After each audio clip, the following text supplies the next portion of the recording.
चलिए समझिए।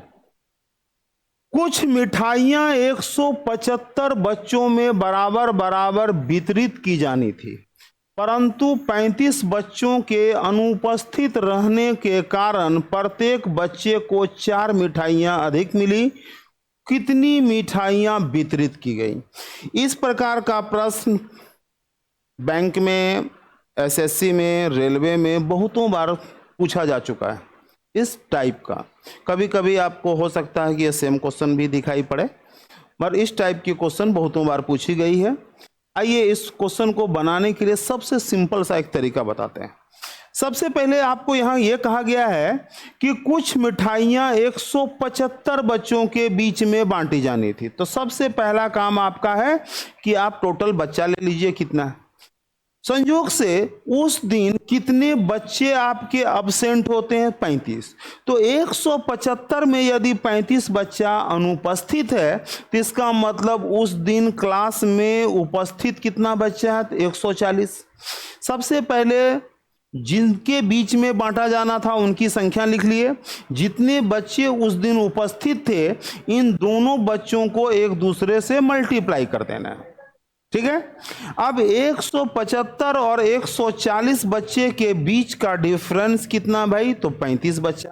यही 35 बच्चा के अनुपस्थित रहने के कारण हर बच्चे को 4 मिठाई अधिक मिली। तो जितनी मिठाई एक्स्ट्रा मिली थी उतना से इसको मल्टीप्लाई कीजिए, आपका यह आंसर आ जाएगा।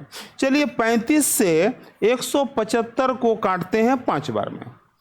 14 गुना 5 70, 400 गुना 4 बराबर हो गया टोटल मिठाई आपका 2800, जो कि ऑप्शन में नहीं दिया हुआ, इसलिए इस क्वेश्चन का आंसर क्या होगा?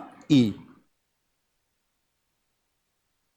समझ में आया? नहीं आया फिर से समझाते हैं। सबसे पहले इस टाइप के क्वेश्चन में जहां मिठाई बांटना हो या सेब बांटना हो या टॉफी बांटना हो, बहुत तरह से ये क्वेश्चन पूछा जा सकता है। तो सबसे पहला काम आपको क्या करना है कि जितने बच्चों के बीच में मिठाई, टॉफी या कुछ भी बांटना हो, सबसे पहले वो टोटल बच्चा ले लीजिए आप। उसके बाद ये देखिए क्या बच्चा आया या बच्चा गया। तो उस दिन संयोग से 35 बच्चा अनुपस्थित था, तो 175 में 35 चला गया, तो इसका मतलब 140 बच्चा उपस्थित था। तो जितने बच्चों के बीच में बांटा जाना था जो उपस्थित था, दोनों को संख्या को गुना कीजिए और इन दोनों के बीच में डिफरेंस है भाई 35 बच्चा का।